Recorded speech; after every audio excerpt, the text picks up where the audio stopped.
남편과 저의 집 매매에 대한 의견이 달라서 한 번 더 전세로 오게 됐습니다. 아이가 초등학생 되기 전에 집을 구매해가지고 정착도 하고 싶고 남편 아직도 매매 생각이 없는 좀 답답한 상황이다. 남편분은 혹시 왜 이렇게 집을 사고 싶어하지 않아 하세요? 하락론자예요. 하락론자. 동네 아니 뭐 가까운 뭐 수지라든지 뭐 이렇게 좀 밑으로 좀 내려가면 안 될까요? 제 생각에는 수지로 갈 이유가 전혀 없고 대출을 좀 더 받더라도 분당 안에 살아야 된다고 생각을 해가지고요.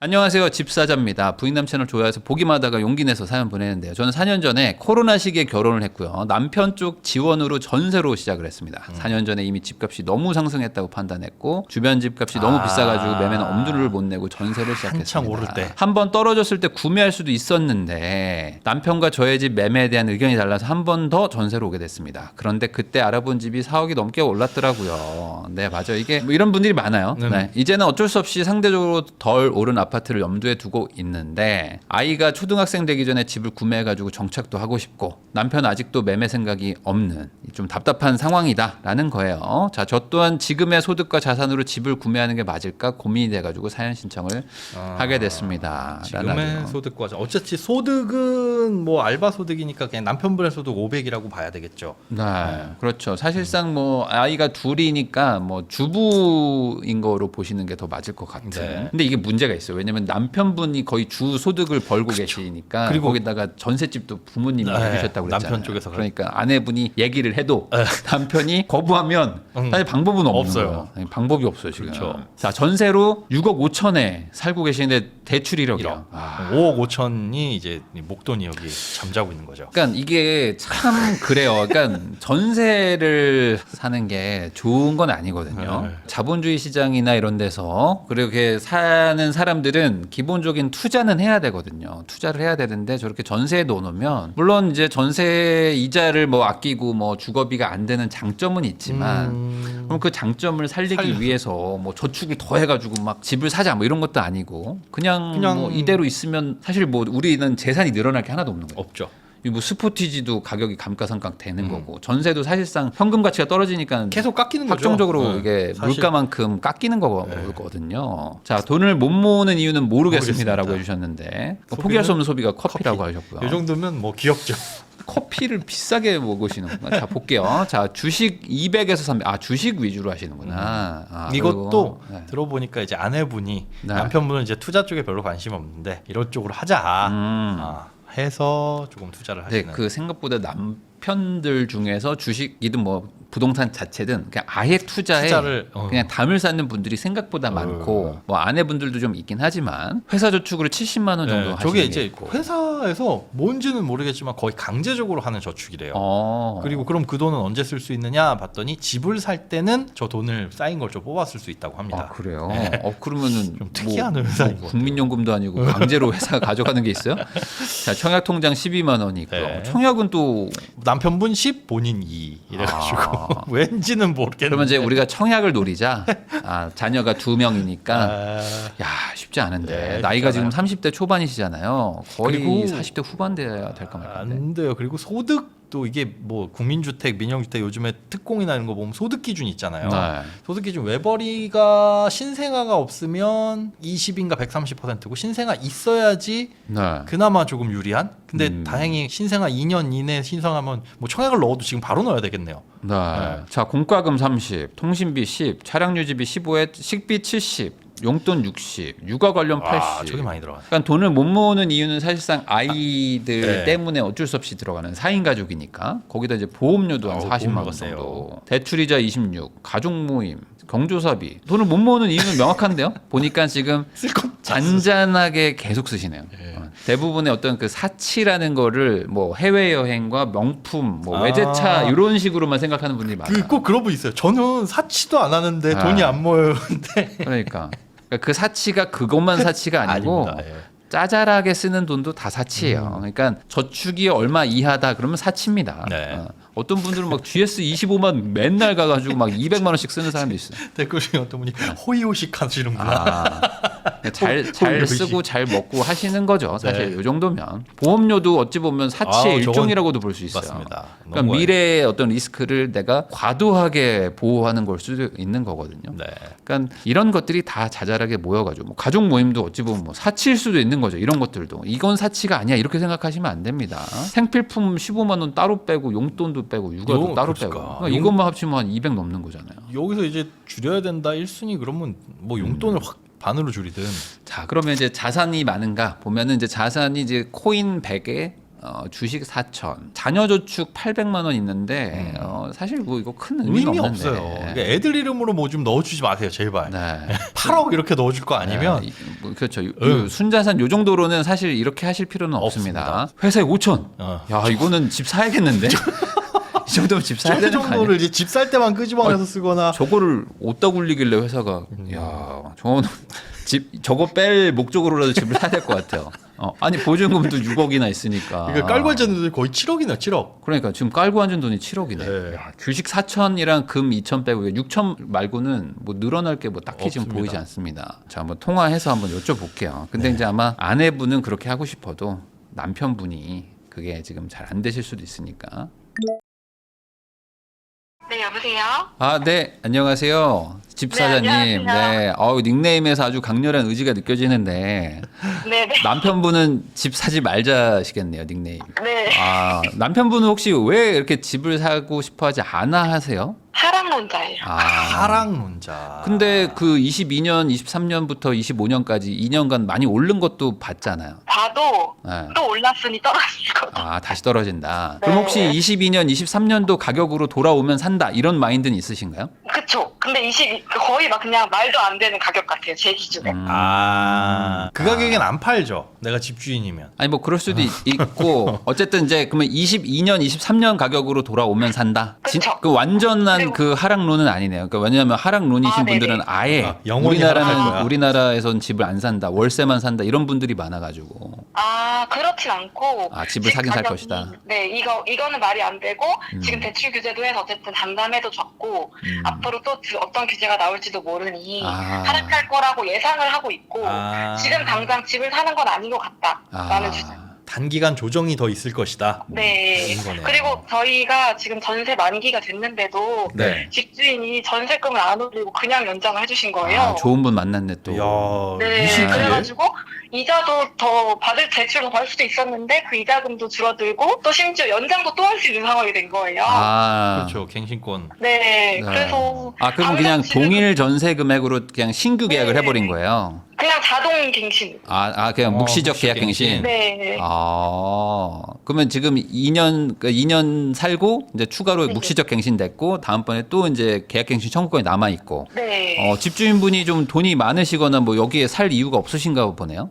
정확한 사정은 모르겠지만 부동산 측에선 그런 식으로 말씀하세요. 나이가 많으신 할아버지신가 보죠. 할아버지 할머니. 아니요, 자녀로 집을 사주신 것 같은데. 어차피 아, 못 들어오니까.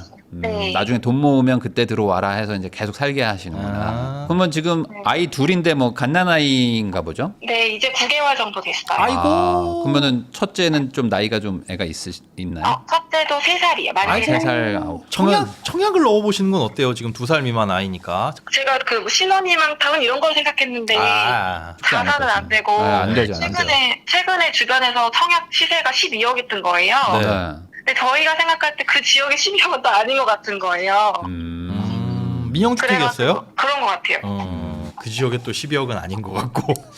근데- 지금 살고 있는 지역에서 12억짜리 집을 사는 게 나을 것 같은데 또 12억짜리 사는 게 맞나? 또 싶고 뭐 저도 제 자산과 소득 대비 대출 상환 네. 금액이 맞을까 괜히 걱정이 되더라고요. 우리 부부의 어떤 자산이나 이런 거 봤을 때는 뭐 한 10억 정도가 뭐 적정하긴 한데 현금이 또 많으셔가지고 네. 12억짜리 사도 뭐 유지를 못하는 정도까지는 아닙니다. 물론 약간 좀 빡빡해지긴 하는데 다만 이제 뭐 지출을 좀 줄이시긴 해야 해야 되겠지만 되죠. 앞으로 또 애들 커가면서 지출 늘어날 네. 거 생각하면 혹시 아이들 조금 키우고 나면 맞벌이를 제대로 하실 계획도 있으신가요? 프리랜서니까 또 돈을 좀 벌 수도 있지 않을까요? 네네, 벌 수 있어요. 근데 이게 확실한 미래 소득이 아니니까 어떻게 될지 모르니까 괜히 불안한 것 같아요.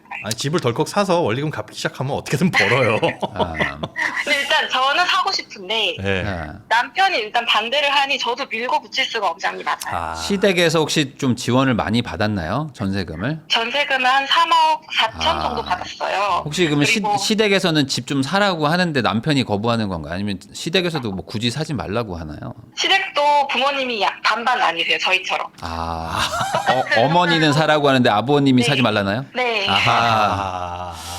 이 고부가 연합하셔야 될 것 같아요. 그러면 혹시 그 집도 똑같이 아버님이 약간 결정권을 가지고 있으신가 보죠? 그렇진 않았어요. 아, 그런 건 그래서- 아니고. 네. 아, 그 시부모님은 주택을 보유하고 계시죠? 네네. 그럼 그 집은 좀 올랐을까요? 별로 많이 안 올랐었어요. 아, 근데 그래서 더 최근에 그럴 수 좀 있구나. 오른 편인 거예요. 최근에 또 올라셨고. 그럼 그 집도 혹시 어머님이 막 사자고 했는데 아버님이 반대했는데 결국 사가지고 오른 케이스일까요? 근데 그 되게 오래 보유하셨어요. 10년 넘게. 아. 아하. 그럼 어머님은 그냥- 되게 강력하게 집 좀 사라고 하시는 스타일이 아니면 뭐 아예 사면 좋고 아니면 말고 뭐 이러신 거예요? 사라고는 하세요. 아, 어. 사라고. 혹시 그 네. 사라고 하는 이유도 뭐 앞으로 더 올라갈 것 같아서 뭐 어떤 뭐 이런 근거가 있으신 건지 아니면 그냥 막연하게 오를 것 같으니까 아니 그것도 아니고 막연하게 집은 있어야지. 아, 집은 집은 있어야지. 아. 네네. 그 얘기를 들으면 남편의 반응은 뭐 혹시 인구 구조 얘기 나오나요 혹시? 아니 집값이 너무 비싸다. 아, 지금 비싸다. 10억이 갖고 있는 사람이 어디 있으며 아. 어떻게 10억짜리 집을 사고 우리 수준에 맞는 집은 아니고 주변의 어른들을 봐도 아직 여기서 50%는 집이 없다. 뭐 이런 식으로 주장을 펼쳐서 야. 혹시 주식하신 지는 오래되셨어요? 최근에 다시 시작했고 관세 때문에 떨어졌어가지고 네.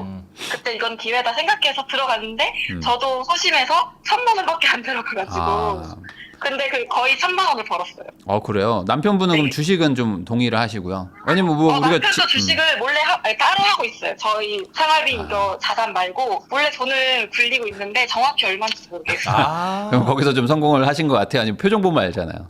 성공 못했어요. 아, 그래요.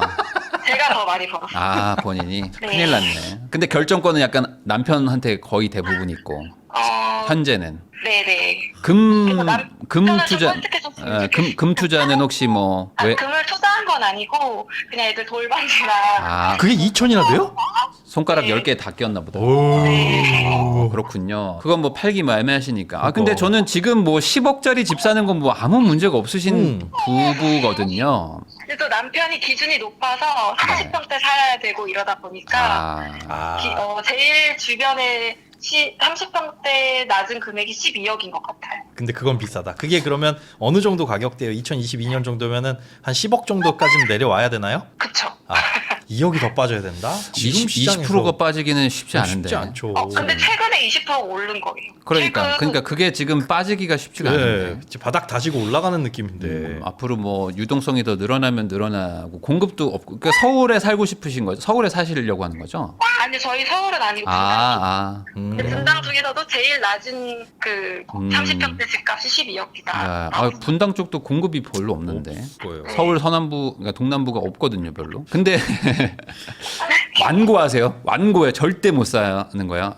저기 남편분은 절대 안 산다. 아니 살 생각이 있는데 빠져야 산다? 네. 동탄 어떠세요? 동탄 2. 근데 저희가 지역을 못 옮겨요. 계속 분당에 있으셔야 돼요. 네, 저희가 큰일 났네. 직장, 시댁, 친정 다 여기고 굳이 옮길 필요가 없고 그러다 보니까 근데 분당에서는 30평대를 이 돈으로 살 수는 없는데. 네, 네. 맞아요. 그래서 제일 낮은 금액의 아니 그거는 별로 좋은 그건 방법은 그렇지, 아닌 것 저도요. 같아요. 네. 그러면 지금 동네를 옮겨야 될 것 같아요. 부모님이 겪으신 그걸 꼭 겪으실 것 같아서. 동네 아니 뭐 가까운 뭐 수지라든지 뭐 이렇게 좀 밑으로 좀 내려가면 안 될까요? 옮길 이유가 없어요. 아니 옮기는 게 뭐가 이유가 없어요. 옮기면 되죠. 돈에 맞춰서 집을 사는 건데. 집 사는 게 이유죠. 뭐 다른 이유가 있나요? 우리가 원하는 가격에 원하는 집을 사기 위해서 우린 이사를 간다. 그게 이유입니다. 이사 간다고 해서 뭐 엄청 멀리 가는 것도 아니고. 혹시 부모님이 육아를 도와주시거나 그러시나요? 그렇진 않고 제가 그래요? 전담해서 하고 있는데 제가 이제 만약에 아기가 1살만 더 돼서 2살 정도 되면 어린이집에 가면 그 사이에 일을 해볼 생각이 있어요. 아니 근데 그거는 분당에 안 살고 뭐 수지든 동탄에 가서 살아도 똑같이 하실 수 있는 거잖아요. 제 생각에는 수지로 갈 이유가 전혀 없고 대출을 좀 더 받더라도 분당 안에 살아야 된다고 생각을 해가지고요. 분당 안에 살 수가 없는 순자산이세요. 안 돼. 아직은 안 돼요. 한번 갔다 오셔야지. 자산이 조금 더 있긴 해가지고 네? 어디 또 뭐 어디에? 숨겨놓은 게 있으세요? 땅이 있긴 해요. 그래서 땅은 안 돼요. 땅은 별 땅- 의미는 없을 거고 땅은 나중에 팔리면 같이 한 번에 하면 될 것 같고. 분당은 지금 좀 오른 상태여가지고 많이 올랐거든요. 분당이. 네네 많이 네, 올랐어요. 많이 오른 상태에서 우리가 지금 이 돈으로 사면 정말 뭐 이렇게 투자성이 조금 분당 안에서는 좀 떨어지는 네. 살짝 떨어져서 그리고 아마 남편분이 설득이 안 되실 거예요. 내가 나보고 이런 집에서 뭐 이 대출을 받고 이걸 사라고 막 이렇게 할 거라 제가 봤을 때는 뭐 동탄 2 정도에 가서 그 대장급 아파트들을 한번 좀 보여주시면서 애들 키우기도 좋지 않냐 뭐 이런 얘기를 해야 되는데 남편분이 뭐 만약에 분당을 고집하신다 그러면은 코인이나 뭐 주식 쪽으로 가셔야 될 것 같긴 한데 남편분도 부익남 혹시 보시나요? 근데 지금 보고 있을 수도 있어요. 아 그래요? 뭐 전화 끊으라고 하시는 분들도 있는데 아니요, 왜냐면 그래도 지금 되게 좋아해요. 중요해요. 중요한 겁니다. 왜냐면 내가 어떤 지역을 정해버리고 뭐 대출도 정해버리고 그다음에 뭐 평수도 평수도 정해버리면 네. 살 수가 없어요. 그럼 없어요. 돈을 어디서 구해와야 돼요? 집값이 떨어져야만 돼. 이 가격으로 그렇죠. 내려와야 돼. 그러니까 나는 이 기준이야. 그러니까 집값이 비싼 거야라고 얘기하는 거예요. 근데 사실은 정확하게는 집값이 비쌀 수도 있지만 내 기준이 너무 높은 걸 수도 있잖아요. 내 순자산에 비해서. 그럼 만약에 평수를 27평 정도로 해서 근데 그 아니요. 12억 하는 아파트 자체가 안 된다고요? 아니 27평으로도 분당에서 좋은 12억대 괜찮은 집을 사기가 쉽진 않을 텐데요. 물론 살 수는 있어요. 살 수는 있습니다. 뭐 분당도 넓으니까. 네, 분당. 근데 그 중에 안 좋은 거를 사게 될 가능성이 높죠. 네. 근데 분당은 제가 봤을 때 한 19억 뭐 한 20억 요 정도 들고 있는 그 정도 살 수 있는 분들이 분당을 보는 게 전 좋을 것 같기는 해요. 지금은. 그러니까 우리는 그 정도까지는 살 수가 없기 때문에 우리 돈이면은 좀 동탄이나 뭐 이렇게 수지 뭐 수원 요쪽으로 가야 우리도 좀 괜찮은 걸 살 수 있거든요. 좀 소위 말하는 좀 남들이 좋아하는 거, 선호하는 거. 근데 우리가 뭐 지금 부모님한테 도움을 받는 것도 아니고 어차피 그냥 가면 끝인 거잖아요. 근데 받을 수도 있을 가능성은 있어요. 그럼 그거 받으면 그때 나중에 가면 되죠. 한번 나중에 옮기면 되죠. 지금보단 낫잖아요. 지금은 어쨌든 자산이라고 할 수 있는 게 코인하고 주식하고 금밖에 없으니까. 현금도 있긴 한데. 그러니까 현금은 올라가지 않잖아요. 가격이 상승하지 않잖아요. 네. 올라갈 자산에 대해서. 만약에 이러다가 뭐 5천이나 1억이나 더 올라갈 수도 있잖아요. 만약에. 네. 그러면 우리는 상대적으로 가난해지는 거니까. 우리도 뭔가 하나를 사놓고. 그러니까 뭐 예를 들어 뭐 분당에서 월세를 사셔도 돼요. 네. 근데 집을 하나 사놓는 거죠. 어딘가에. 안 사놓는 것보다 나을 수 있으니까. 그러니까 굳이 막 분당을 막 이렇게 집착해서 실거주를 하실 필요는 없잖아요. 아직 애기니까. 요 마음을 본인도 좀 포기하셔야 될 것 같은데. 남편만 욕할 수는 없어요. 지금 분당을 벗어나셔야 돼. 내가 봤을 때는. 좀 마음이 좀 안 좋으신 것 같은데. 아니 안 좋지 않아요. 현실 자각을 해주세요. 분당은 아직 우리가 갈 정도는 아니에요. 아니에요. 나중에 가시면 될 것 같아요. 나중에. 그냥 지금 분당에 살고 있을 뿐이지 그 집을 살 수 있을 정도는 아니에요. 그러니까 분당에 살 수는 있는데 그 집을 권하고 싶진 않아요. 되게 슬퍼하시다. 갑자기 확. 제가 생각할 때는 지역이 좋더라고요. 당연히 아니 좋죠. 좋죠. 그러니까 비싼 거예요. 분당 좋은 동네입니다. 분당이 얼마나 좋은데. 분당 중에 제가 말한 그 낮은 가격의 아파트 동네도 제 기준에는 되게 좋다고 느꼈어요. 당연히 좋죠. 분당도 좋죠. 좋은데 그래도 좀 뭔가 그 가격대에 맞는 지역이 다 있거든요. 우리나라는. 그러니까 좀 다른 데 가시는 게 좀 더 그 환금성도 좋고 뭔가 그 남편분 설득도 좋고. 갔다 한번 오시면 되죠. 안될 거예요. 다른 곳으로 분당을 남편도 떠나는 거는 아예 안 된다. 네. 아마 안 될 거예요. 그러면은 어떻게 하고 싶으세요? 혹시? 근데 저는 대출을 더 받아서? 네. 그러면 20평대라도 분당에 사자. 네. 그러면 그렇게 해야겠네요. 뭐. 근데 남편이 싫다고 그러고 그럼 뭐 어쩔 수 없는 거야. 이거 답정 너 오늘 특집 고집 특집인가요? 성남도 안 되죠. 당연히 성남역 8호선 라인도 안 되는 거죠. 저는 그쪽에 살았어가지고 저는 괜찮은데. 왜냐면 그쪽도 어쨌든 요 가격대로 갈 수는 있거든요. 네. 안 되나요? 분당이어야 되나요? 그 성남 수정구 뭐 이런 데 안 되나요? 안 되네. 안 되네. 보니까 안 되네. 좀만 양보해 주시면 안 돼요? 20평대여야 돼. 20평대는 괜찮으시고. 한 27평? 네. 알겠습니다. 그러면 어떻게 졌다. 졌어. 어떻게 해야 될까? 아니 뭐 분당을 사야죠, 그러면. 그럼 분당 사야죠. 분당 무조건 분당이라는데. 그러면 분당을 사는 걸로 하고 다만 근데 이런 건 있을 것 같아요. 뭐 지금 약간 눌렸긴 하지만 상승 여력이 좀 있을 것 같아서 못 살 확률이 높아 보이긴 합니다. 네. 지금 이대로 가면. 더 떨어지진 않을 거예요. 여기서 남편분 얘기하신 대로. 왜냐면 제가 최근에 지금 분당에 이렇게 집을 이렇게 상담으로 이렇게 막 사드린 분이 있는데 요즘 매물이 막 확 사라져가지고 쉽지 않아요. 진짜 쉽지 않아요 요즘에. 그리고 분당에 지금 막 그 재건축 얘기들도 있지만 뭐 고도 제한 풀고 막 이런 것들이 있어가지고 쉽지 않아요 진짜. 예. 그러니까 살 거면 지금 사셔야 된다고 남편분한테 꼭 전해주세요. 네. 분당을 꼭 사야 된다면. 근데 분당을 사라고 권하고 싶진 않습니다. 두 분의 어떤 상황이나 이런 걸 봤을 때. 네. 그리고 좀 딴 데 샀다가 뭐 2년이나 4년 뒤에 이동해도 전 충분하다고 봐요. 같은 돈이면 저는 다른 데가 맞는 것 같아요. 그럼 만약에 이 금액으로 어느 정도 집을 딱 10억 정도의 집을 대출 3억 받아서 사는 걸 추천하시나요? 분당엔 그런 걸 살 수가 없는데. 없어요. 분당 말고요. 아. 그냥 다른 지역에. 10억 정도 충분해요. 10억 정도. 10억이면은 뭐 아주 힘들진 않으실 거고 12억 정도까지도 괜찮을 것 같아요. 12억까지도. 네. 네, 12억 정도면은 저는 다른 동네 가면 대장 막 대단지 아파트 살 수 있거든요. 네네. 아직 덜 올랐거든요. 그런 데들이 조금 덜 오른 데가 있어요. 그런 데로 가시는 게 좋을 것 같아요. 알겠습니다. 자, 아기가 지금 많이 짜증이 난 것 같아서 이렇게 좀 마무리를 하고 꼭 그 분당은 지금 좀 상승 분위기가 있기 때문에 살 거면 지금 사라. 네. 빠지는 거를 기대하기 좀 쉽지 않을 것 같다. 네. 이렇게 정리하겠습니다. 네. 아기를 빨리 봐주셔야 될 끊으래요. 것 같아요. 네, 네. 알겠습니다. 감사합니다. 네. 네. 고맙습니다. 예.